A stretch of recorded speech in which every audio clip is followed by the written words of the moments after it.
everyone, thanks for joining. So we have a couple of people watching already, so sorry for the confusion. It's one of those days again. And yeah, so I will shut up in a second. As always, if you like what you see, push the subscribe button wherever it is. If you have any questions, put them into the chat box. I will monitor it and we'll make sure that the questions will reach Nicolas. And with this, Nicolas, take it away. Thanks, Holger. Hi, everybody. Thanks to be here for this talk from imperative to reactive, and then like to coroutines. But you will see that the coroutine step is really quite small. For those who don't know me, I'm Nicolas Fränkel. I'm a former developer. I like to say that I'm still a developer, but now I'm a developer advocate. So I don't know if I can still say I'm a developer. I still do coding. But for example, I don't do that many tests as I used to do. So I don't know if I can say I'm a developer. And I'm not a reactive guru by all means. I'm just interested in that because it starts to get a bit of traction. It also has some downsides, so I will talk a bit about it. I work for a company called Hazelcast. So just keep it short. Hazelcast, 2 products. Hazelcast MDG, like we have like in-memory data grid, distributed data structures, map mostly, but list, use, whatever, and Hazelcast Jet in-memory stream processing. But I won't talk about them today. Today I want to talk about reactive, and it's all started, or at least it officially started with the Reactive Manifesto, like already 7 years ago. And the Reactive Manifesto sets 4 properties of a reactive system. So it must be responsive, must respond when it's required, must be resilient, of course. If there is a failure, it must keep working. It's elastic. That means that whatever you put on it, it should continue to do the work. Perhaps it won't manage all the work, but it will still keep working. And message-driven. So the message-driven stuff is very important. And the idea is, yeah, message-driven, it means like asynchronous messages. And the funny part is the people who like were behind this manifesto, the people who wrote it or the people who signed it, they had something in mind, actually. They were very interested because they mostly work for light bands. And they were trying more or less to push their framework, the Akka framework. And you might know Akka. It's basically based on the Erlang platform actor framework. And the idea is you have different actors, and in Erlang they are managed by the platform. In Akka, I don't remember how they're managed. It's like a bit higher level. But the idea is that they keep responding. So if one of them dies, there are respawns. And they exchange information by passing messages. And when they receive a messages, they have like kind of mailbox, like a message queue, and then they can like unpile them and manage them and react upon them. And the funny part is it didn't get the major share of the reactive stuff. Right now, when we talk about reactive, it's still asynchronous. But it's less about messaging, it's more about subscribing, and the reactive streams has actually become, in my opinion, a dominant. You have reactive streams in multiple languages, and even in some languages such as a Java, as on Java, you have different implementations. And the idea behind reactive streams, is to have a reactive loop. So you still got your events that got queued, and then you have one single event loop that like gets the events of the event queue and like make them handled by an event handler. And reactive is everywhere. Reactive has in my opinion, 2 good reasons for being used. The first one is, I believe in most cases, not such a good reason. Scalability. You know, we say we want web scale. Most of the cases we handle like 100 concurrent users. You don't need reactive for 100 concurrent users. It's nice, but you don't need it. Now, if you go to like 10,000, 100,000 of concurrent users, now you have a scalability issue. I believe that most companies in the world don't have this issue, but imagine you are working for Google or Facebook, then you will want to have this kind of scalability. And then, of course, if you have one system thread, which is the basics on the JIT, and one system thread per request, it doesn't scale. You don't want that. So scalability, again, if you have scalability issues, you are probably working for one of the big players. Otherwise, you have other issues that are not related to scalability. The other is a much better reason. And actually, it's you are using one of those cloud platforms. And if you have your hardware on-premise, you don't care that much about the resources. You can like waste some CPU cycles, waste some memory, waste storage. I mean, the hardware is there. You don't care that much. But if you like run your workloads on the cloud, now you pay for everything. You pay for the memory, you pay for the CPU, and you pay for the storage. So the less resources you consume, the less you pay. And that is a very compelling reason to use Reactive, because you are running on the cloud. And it's not all unicorns and rainbows. There are some really big downsides of reactive programming. In my opinion, the first one, it's more complex. You need to understand in your head that you are not calling an API that will call an API that you will just be like subscribing, and not subscribing from one to B, but from one to B and B to C and C to D. And in your head, you really need to change your mindset. That's the hardest thing. Then when something happens, and something is bound to happen, I mean, we are developers, we know how it works, it will be hard to debug, because it's not like, hey, let's put the breakpoint and this thread will be stopped, and well, you don't know what thread will be executed. Probably you won't have the real stack of the execution. You won't have the states of the previous steps.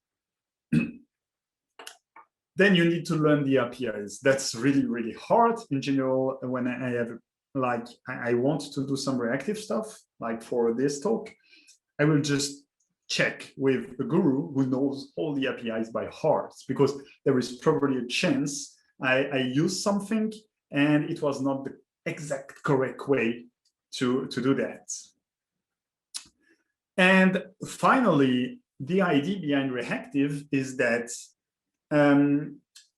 your whole code chain must be reactive. As soon as inside your whole code chain, you have like a blocking code, then it blocks the whole chain.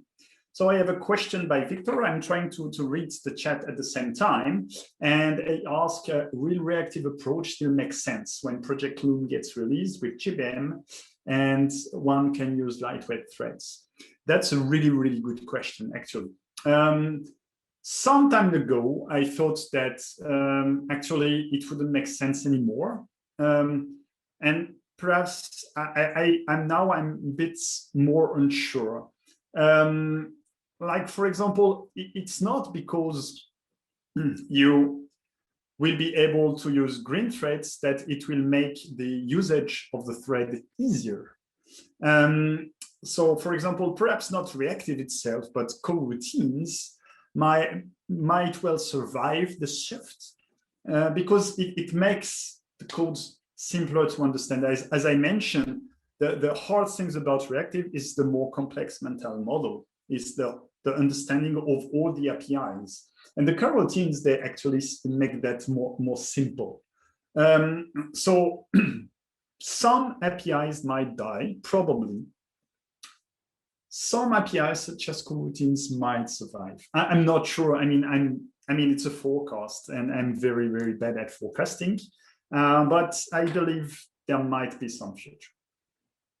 if you have questions, don't be afraid, write them, and I will try to answer them. And so regarding the reactive streams, we have this API in Java, and you have four building blocks. Sorry, the first one is a publisher. Publisher subscribe to a subscriber. Subscriber, you know about those four methods. So what happens when you subscribe? What happens when you get the next element? What happens when you have an error? And what happens when you complete successfully? Then you have the subscription, and in the subscription, you can see that there is the back pressure here. So that you call the request with like X elements, or here N elements. So it's actually you who decides how many elements you need. So there is no way to overwhelm a slow consumer. And for the pipeline, you will need like a component that is both a publisher and a subscriber. So yeah, you have the process. And on top of that, you have the project reactor. So reactive streams only the four building blocks, and project reactor like a lot of stuff, of additional stuff, an additional layer of abstraction. For example, like publisher is an interface, but with project reactor you have flux and mono. So mono is like 1 or 0, and flux is store items. Project reactor is led by Pivotal, and when you hear Pivotal, you might hear Spring. So it's the other way around. Project reactor is not dependent on Spring. Spring depends on project reactor. And if you are a JVM guru, you might have heard about the Gdk9 Flow, which is actually an implementation of the reactive streams. So if you look at the flow class, inside the flow class, you will find an inner class, one that is publisher, one that is subscriber, one that is subscription, and one that is processor. And the funny part is, hey, project reactor tells, hey, there will be a migratory period. And basically, we will be using classes from the GDK and not our own.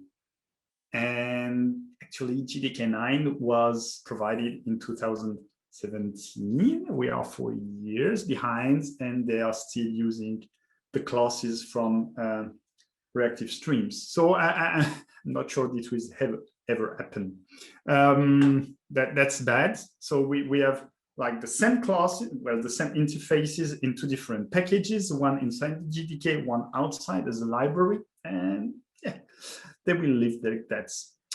If you want to bridge between the two, Project Reactor have these flow adapters, so you can like bridge from the Gdk9 Flow to the Reactive Streams API and backend flows. And now it's time to talk about Spring Framework. And the version 5 of Spring Framework finally supports the reactive types, and they are all in the same package. Now there is like this Spring Web Flux project. So it's like mirrors, it mimics the Spring Framework web, but with reactive types. And that's very funny because you might think that, hey, like Spring Web Flux is reactive, so there will be a functional API, and Spring MVC is like standard, so there are annotations. Well, that might have been true before, but actually now Spring MVC, there is this Spring MVC.fn that allows you to still use the standard Spring Servlet, whatever, but with functional API. And on the other hand, you can use Spring Web Flux with annotations. So I've talked a lot, and I don't like to talk. I think that the truth is in the code, so let's do some coding. Well, I won't do the coding, actually. It will be just a Git repository that is prepared. But anyway, it's still code. So here I will start from 0, and I have this Git repository. It will Nicolas, sorry for stepping. I think your screen share is broken. It still shows the JDK9 slight. No, that sucks. Yeah. Okay. Resharing. Sorry. So, I will stop the screen sharing and start it again, perhaps. Should fix it. Or not. Just let me know. Do you see something better? Is it better? It still shows the Gdk9. Okay, so what I'm afraid is my connection is really, really bad. So I will try, and it's very funny to use my mobile internet, which is better than my cable internet. Yep, know the feeling. So here I will stop sharing altogether and here again. And perhaps now it will work better. Yeah, there's something's coming. And we see Linus. Talk is cheap. Right. So yeah, show me the again then. So now do you see the IDE? Yep. Okay, great. Yeah, just let me know if I have other issues because the feedback is quite long, so I cannot know. Okay. So here I have this, I have this like project. I will start from scratch. I will start from a very simple project and I will start from, well, an imperative Webflux normal standard project. So let's check the POM while IntelliJ is doing its magic. I'm using Spring Boot Starter data GPA. Using mobile for internet instead of cable is typical in Germany. Well, it shouldn't be typical in France, but it's still the case. And it's, well, funny, but not very funny. Like every time before a conference, I need to remember, oh, I need to switch my phone, which is the case today, but I forgot. But anyway, so I'm using Spring Boot Starter data GPA because I mean, I like to use like Hibernate by default. I will be using Spring Boot Starter Web. I will add some more caching. So you might know that Hibernate has second level caching and we can have like a plug and play cache. I will be using Hazelcast because, well, I work for Hazelcast. It's not necessary, but you can do it. It's very stupid because here in this example, I'm using an in-memory database, so it doesn't like bring up your performance, it's just make the demo easier. Then I will be using Kotlin. As you can see, this is a pretty normal Kotlin project, nothing mind-blowing. Now I have this class. So I have a REST controller, and this REST controller allows me to do two stuff, to find all entities or to find a single entity by its ID. So it's just a REST endpoint that does get. Then I have this GPA repository, and then I have the entity. Like really, really nothing mind-blowing. And because I'm super lazy, I've already populated the database. So when I start the application, I should have like 4 items, like Joe, Jack, William, Averell, and Matt Dalton. So let's start the application. And let's see how it works. And of course, yesterday I had a demo. It was like a really, really bad failure. So I hope that today everything works. I have activated, I have enabled the Hibernate statistics. So every time I will be interacting with the database, or at least trying to interact with the database, you will see what happens. So the first thing is I will curl http://localhost 8080/person/1. Woohoo! Like amazing. I'm so good a developer. And we can check the statistics. Here we can see that, yes, it was not found in the cache. So there was a cache miss and there is a cache put. So if we do it again, a second time, there should be a cache hit. Yes, it's a cache hit. So there was no interaction with the database. Great, I'm super happy about that. I mean, that's the point of caching. Because of Hibernate second level cache, we can do even better. We can like put everything into the cache, like by querying the whole stuff. And then if I ask for the entity like with ID 2, it's already in the cache here. Great, that's the basics.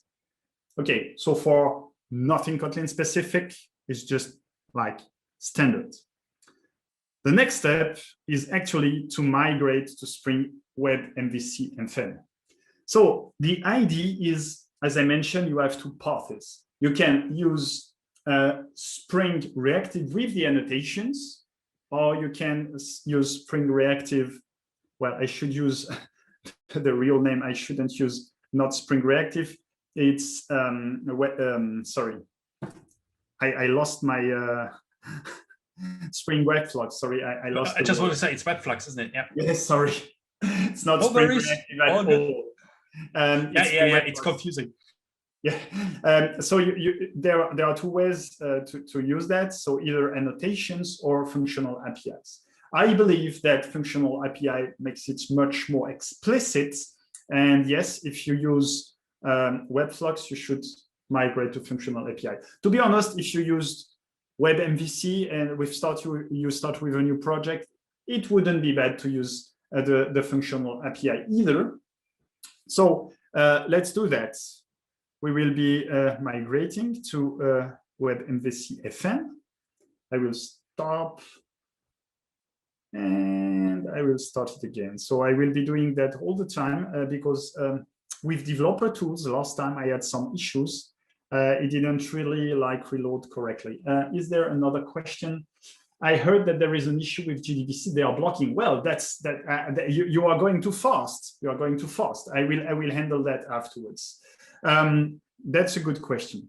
So the idea now is we are using the Java API. That's very important here. We are using the Java API to create our two routes, one with person and the other with person/ID.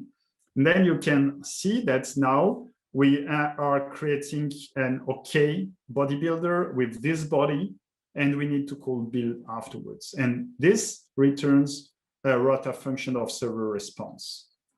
And I do that for the two controllers, sorry, for the two get methods, and the rest didn't change.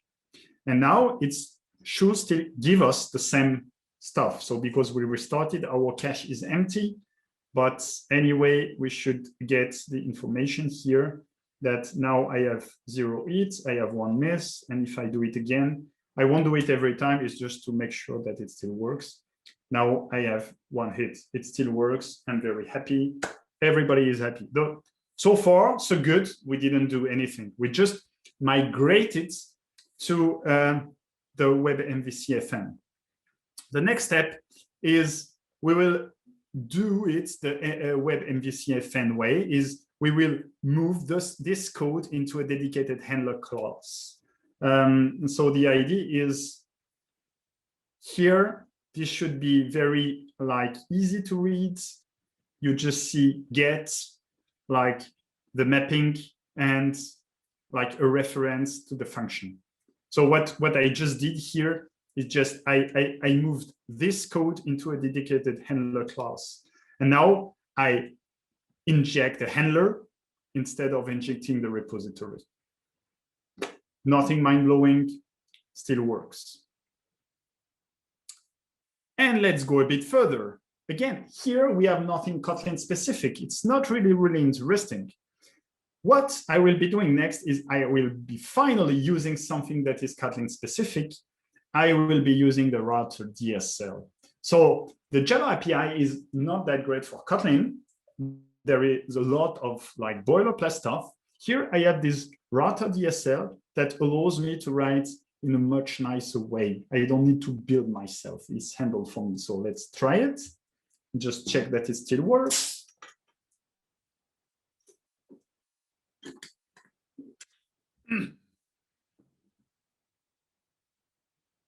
Okay, curl misses, no hits. And if I redo it again, no miss, 1 hit. It still works. And the funny part is here, I'm still using my old project, my not really the same API, but it's still fully blocking. And oh, what did I do? And still the project looks a bit different, but under the cover, underneath, it's still the same. So now I will take the hard step, but you will see it's actually quite easy. The difference is like very, very small. What I'm doing, I will be replacing, like in the POM, I will be replacing the web, like the standard web MVC by Webflux. And that's all. The only difference is I will be changing the packages. So instead of like using this web servlet function, I will be using web reactive function server. The rest, okay, here I need to use body value instead of body, but the rest, because it's not a subscriber, it's a real value, the rest is still the same. So like from a code point of view, it's the smallest step we have done so far, but it's the one that has the most fundamental changes. Let's try to use it this way.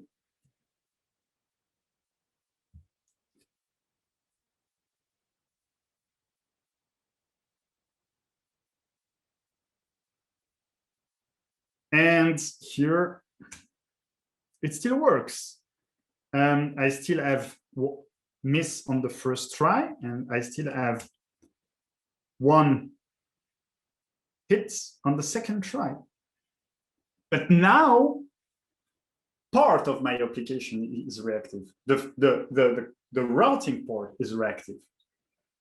But as I mentioned, the rest didn't change. I'm still using GPA, as you mentioned. I'm still using GPA, Hibernate, JDBC. Every one of them is right now blocking. So the next step is obviously to change the backend ports or the data access layer port, the persistent port. And it's not great, actually. Like here, I need to change a lot of stuff. The first thing is, I will show the diff because it's easier. I was using Spring Boot starter data GPA. There is no starter for RDBC, so I will be using Spring Data RDBC directly. The second is, of course, I don't have Hibernate integration with Hazelcast anymore. So I removed it. And I need to change H2, which adds the JDBC driver, with R2DBC H2, which has the reactive driver. First, okay. And if you understood that, that means that right now I have no caching anymore. Not that great. Second problem. I was happy to use Hibernate under the cover to get the creation of the schema and also to get my data inserted for me like automatically. But now not anymore. I need to create like a file to create the schema by myself, and I need to call it explicitly. So it's stupid to show the diff here. I will probably have an easier time to show. Hey, sorry, I didn't check out the version. So here now I need to call it explicitly. And so at the beginning of the application, I have this command line runner, and I need to get access to the schema.sql, and I need access to the data.sql. And then first I create the schema, then I block to make sure that, the schema is created. And then I need to insert the data, and then I block. And finally, I can start the application. So the question is, if not caching, then why Hazelcast dependency? Because I had caching, and now I'm trying to do step by step. So first, I will try to at least have the persistence working, and at the end, I will re-enable caching. But it's just to make you understand that a lot of stuff that were like handled automatically for us by Spring Boot, now we've lost them. So that's an added dependency. If you want to use reactive on Spring Boot, that's fine. You've got a lot of stuff already done for you, but you will probably have to re-implement some stuff manually because you don't get them anymore. Just make sure that here everything works. So now normally everything should be reactive. So from the beginning to the end. So let's try it.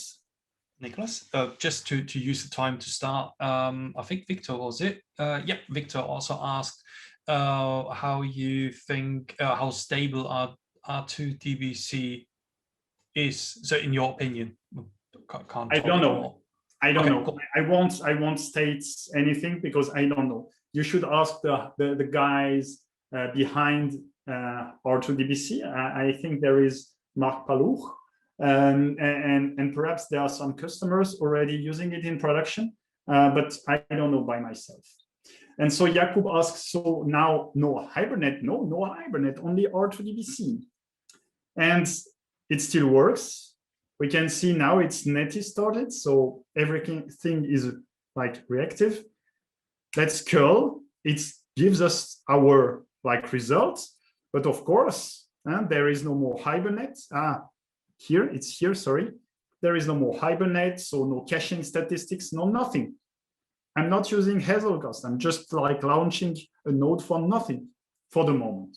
But I hope that afterwards I will be able to put it back because I'm not happy with having, I don't want to lose my cache only because I'm using reactive. I want to keep everything. I want everything. I'm a developer, so I want everything. Yeah, some people are very happy to have lost Hibernate. I was not super happy, but to each his own. Now, if you start doing reactive, one of the problems you will encounter is, hey, is there somewhere in my application a blocking code? That's a really big issue. So of course you have code reviews and you probably have a lot of experts and lots of eyes, but it's still manual. So the idea is instead of relying on something manual, we have something called blockhounds. And what will blockhound do? It's an additional dependency.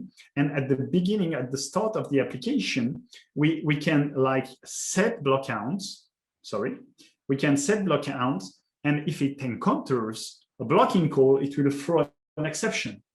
So it will, instead of blocking and telling nothing, it will actually tell you, hey, there is an issue here. So it's still a runtime exception, but yeah. And while creating this demo, for example, I had to add an exception, hey, if you encounter this, you should let it pass. So here I have a blocking call inside one of the Kotlin calls. So Kotlin is actually blocking at some point. Not great. Anyway, now, because I've configured the exception, it should still work because now the whole chain should be non-blocking. And we can be sure of that. If we have no exception, it's non-blocking. It's non-blocking, no exception, it's non-blocking. Great. I had a colleague. Yes. Sorry for jumping in, but I should take questions as they come up. So sorry. This one's actually for me. Sorry, I'm nosy by nature.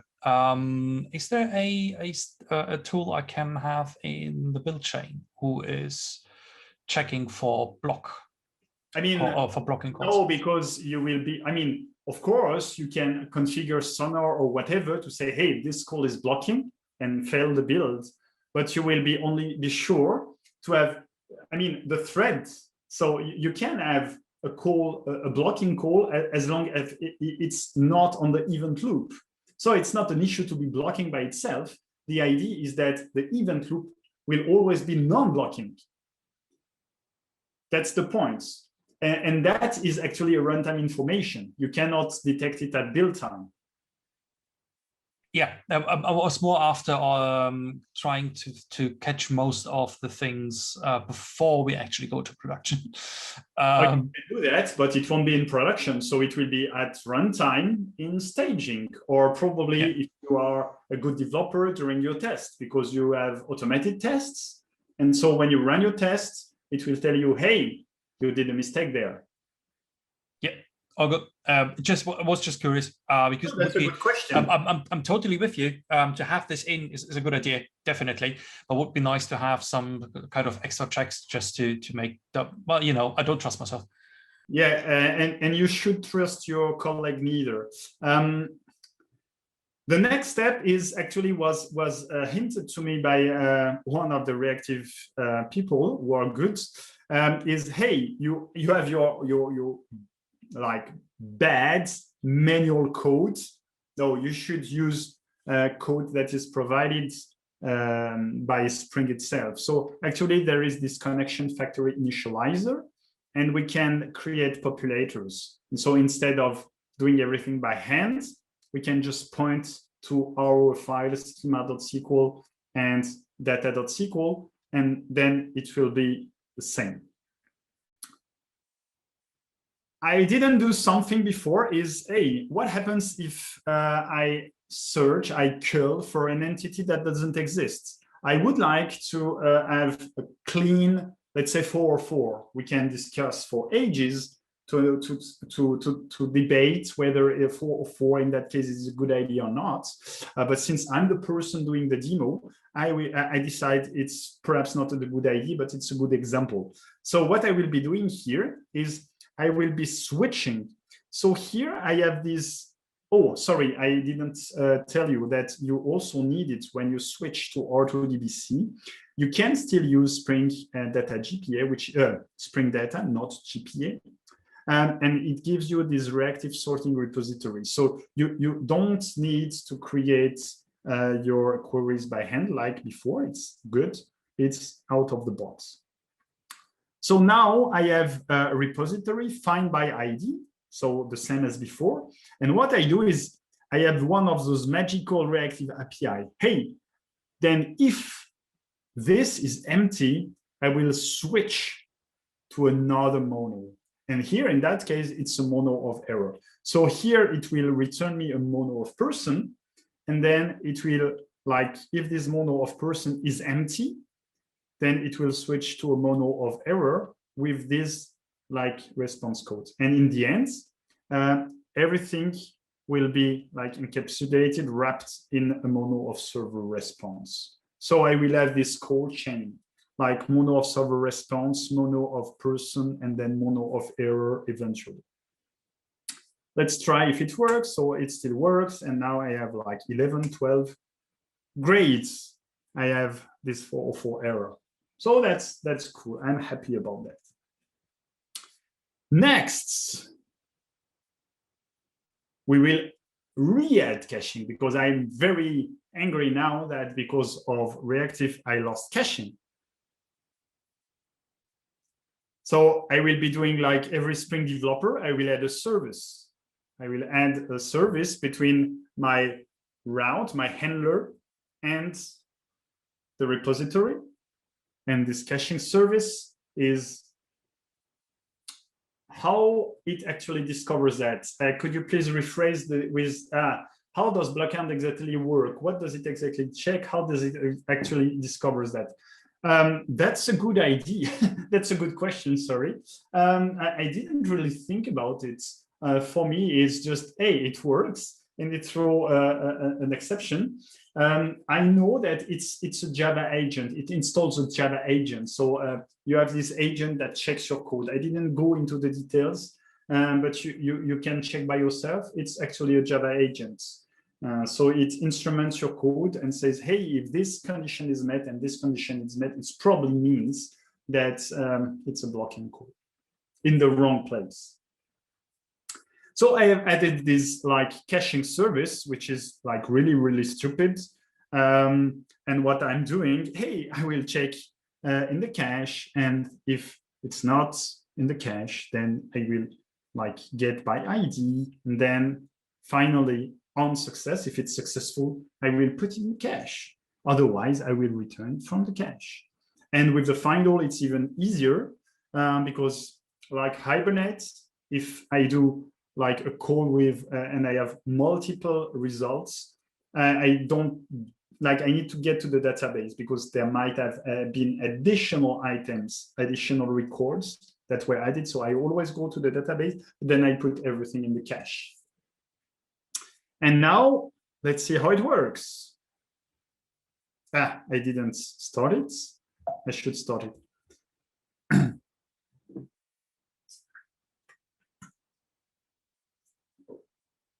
It's not only about I/O, as I mentioned. For example, it prevents you from doing stupid stuff such as read bytes. So probably it has a lot of like blocking.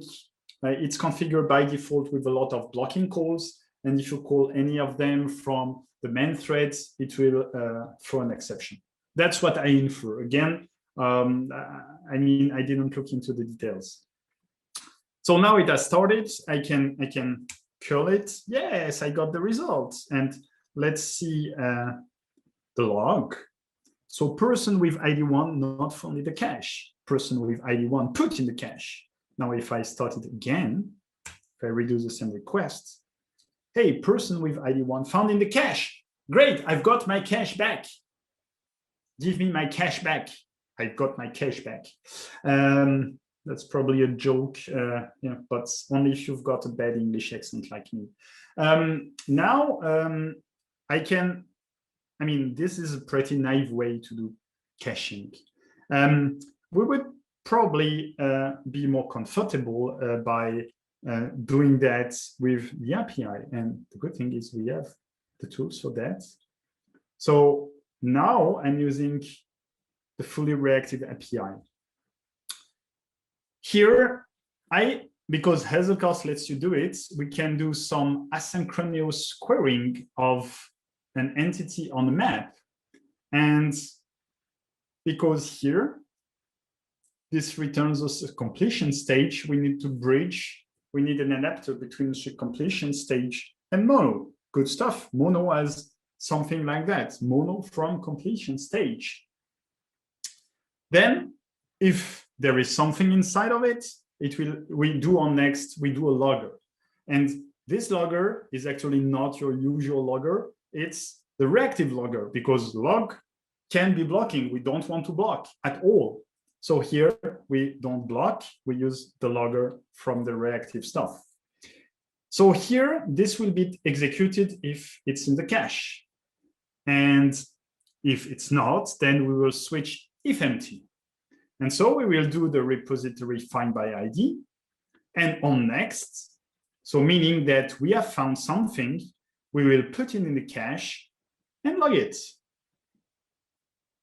I know I don't remember if I have restarted it. So let's restart it again, just to be sure. Great. And like before, if I do a find all, that's the easiest way. I put everything into the cache. There, I didn't find a way to like here, it will do on next every time instead of doing it in one go. But I mean, I didn't find another way, a more elegant way. So here, first, we call it, and sorry, person with ID 1 set in the cache. Great. Now we check it again. Person with ID 1 found in cache. Great. We can try to do like a catch all. Nicolas, can you scroll up a bit to show Jakub the logger import, please? Yes. Thank you. So you have these reactor util loggers.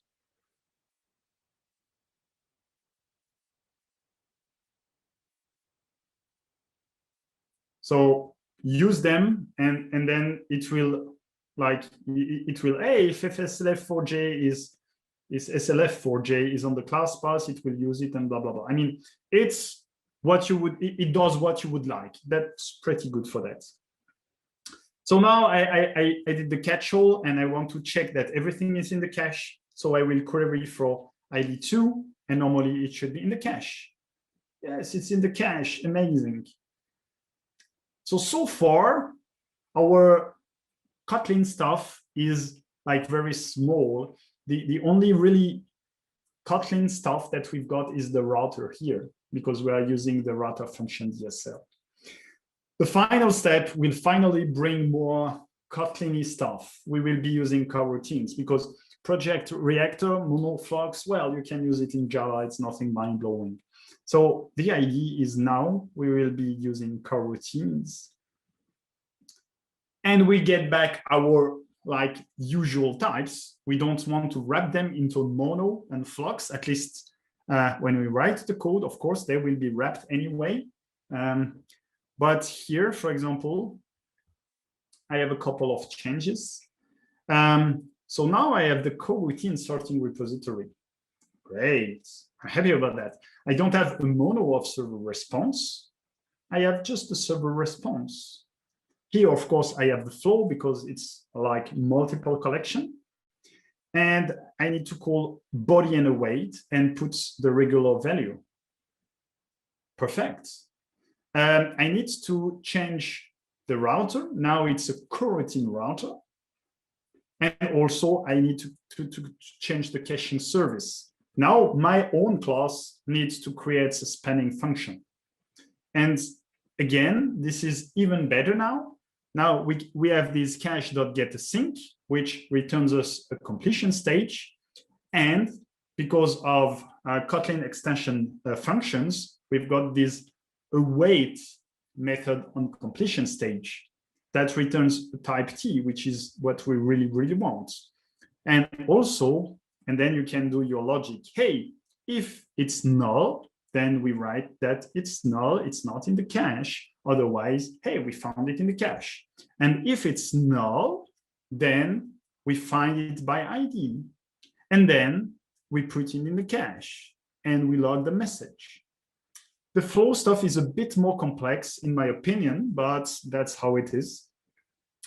And now if we start this application with coroutines, we have like really like nearly perfect, because nothing is perfect, nearly perfect Kotlin integration.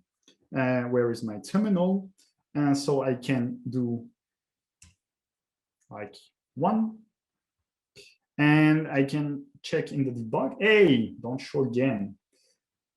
Person with ID 1 not found in the cache. Person with ID 1 put in cache. Now if we redo it, it's found in the cache. So it tells us found in the cache. We can check, like put everything into the cache by querying everything and asking for ID 2. And it will tell us that it's in the cache. Loggers in coroutines, that's a good question. I'm not really. I mean, I'm just calling them normally. So here, probably I could use the regular logger, but I was perhaps too lazy to use them. So again, here, the idea is that we use regular types. In the bytecode, it will be deferred because the Kotlin compiler plugin, or I don't know if it's a plugin, probably it's a plugin, will like see that there is a suspend modifier and change the code and return a deferred of server response. But as far as I'm concerned, when I'm writing the code, I can use regular types and it gets like much easier, at least for me, to read the code. What loggers are used in coroutine version? Honestly, it's the same. I didn't change them. So here it's still reactor util loggers. Okay, and that's the last step. I believe that we did a pretty good job. We went from like a normal standard annotation-based Web MVC Spring Data GP application, and step by step, we migrated it like bit by bit to a fully reactive one. And I would encourage you, if you need to, again, you don't need to, but if you need to do it also step by step, because you might do a lot of like mistakes along the way. I hope that now you can see my slides. Holger, can you tell me if you can see? Yeah, perfect, thanks. Oh, I need to Yes. So the steps, in my opinion, the most relevant one are first migrate to functional APIs first. If you try to use annotations with Spring MVC, Spring Web Flux, I believe that at first it will be easier for you, but afterwards you will encounter issues and they will be very hard to debug. Like functional APIs, for one, you can put breakpoints, and with IntelliJ, you can put breakpoints inside reactive codes. So please do that. I hope it's a good advice. I think it's a good advice, and you will thank me later. Once you started to decide to be reactive, remember, single blocking call, nothing is reactive anymore. So use block count to just make sure that there is no issue. And of course, sometimes, for whatever reasons, you will need to be blocking, perhaps. Then you can configure block count to say, okay, ignore this one. This one, I agree, I accept, it's my fault, it will be fixed later, I don't know. But at least you have block count to tell you all about the rest. Reactive is more work, actually. Perhaps with reactive, it's only slightly more work, but it's more work. It's a different mindset. You need to change your way to look at things, but it's more work. So just like be very cautious. Just like you are developers, you are engineers, you must decide which has the most benefit. Okay, if you run the cloud, it will be more expensive on your like monthly accounts bill, but like, will you need to require more skilled developers? Will you like develop as fast as with non-reactive? It's up to you to decide. That's not up to me. So think about it. There is always a trade-off, and engineers are paid to like decide between this trade-off. But you must evaluate that and not say, hey, it's reactive, it's cool, let's do that. Or hey, I don't want to put that on my resume. I want to have that on my resume. So thanks for your time. You can read my blog, you can follow me on Twitter, and if you have questions, of course, you can ping me privately. My DMs are open. There is an article, so if you consume like written content better, please write the article. More importantly, if you are interested, you can get the repository so you can see each step along the way. And sometimes I didn't describe the whole code, so now you can like read it at home silently, carefully. And of course, if by chance I got you interested in Hazelcast, you can join our Slack and be part of our community. And now perhaps there are more questions. Yes, there are. Another one from Jakob. Are these repository interfaces for coroutines created by Spring? Yes, that's a very good question. And yeah, perhaps I was too fast, but everything, even R2DBC, are created by Spring. So as soon as I used R2DBC, I had to actually annotate my application with enable R2DBC repositories. But with that, every time I changed, the only thing that I had to change was the exact repository behind. So it was reactive sorting repository, and now it's coroutine sorting repository. But everything is out of the box. So I don't need to care about that. I don't need to create the implementation for simple queries. I just let Spring Data do that for me. All right, and then there was another. It's not really a question, but it's a nice talking point from Alexander. He mentions that may be wrong, not worked with reactive tech stack that much in Blockhound, but it's not about avoid blocking everywhere, but more like avoid block where it's disallowed. It's completely correct. My semantic was wrong. Yes, it's not avoid blocking everywhere. It's avoid block where it's disallowed, which means on the event loop. So perfectly correct. And be sure to use the cache. Not always, but in general, and of course, not every cache you should use a Hazelcast. No, honestly, in that case, I just wanted to make sure that you understood that there were trade-offs. Because a lot of people, they say, hey, let's use reactive, it's cool, everybody does it. And in the end, they have actually lower performance than when they started. So be sure just to use reactive for the right reason and not because it's cool. Yeah, way too often. Jakob mentions, I'm not quite sure if this is, I think this is ongoing on the blocking discussion we had here on the chat, where he says, like, the thing is OS can do IO without blocking, so operation thread. The thing is, correct me if I'm wrong, but it's at a certain point in time, there needs to be a block. It is physically not.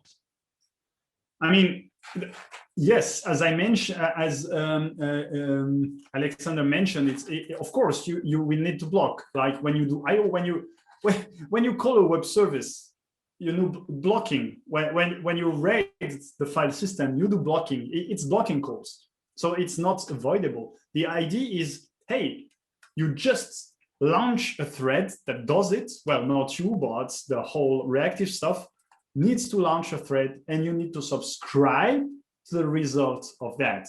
So your code will be invoked when that is done. So yeah, Alexander is perfectly right. My semantics was wrong, and I'm very, very precise on semantics. So yeah, it's exactly that. All right, so let's see if there's anything else coming up, but it looks like, I hope so, that all questions were answered. If I will not, you get back to the slides so you can at least this stuff. I hope it will be useful to you. And of course, if you see improvements or stuff, I will be happy to have pull requests or just like feedback or anything. Cool. We'll also put these to the description, and we'll add a link to your slides. I think they are online as well, right? Yeah, at least I can send them to you. Yeah. Perfect. Perfect. So I think that's it for today. We are pretty much spot on time. So thank you so much. Okay, Jakob is still going around. Jakob, this might be a nice discussion outside. So contact us on Kotlin Slack if you like. Kotlin Lang Slack. I will never get this right in the first run. And I would love to have this discussion. Thanks for joining. Join us next Thanks a lot for again. your time, folks. Yes, I really appreciate that. And yeah, have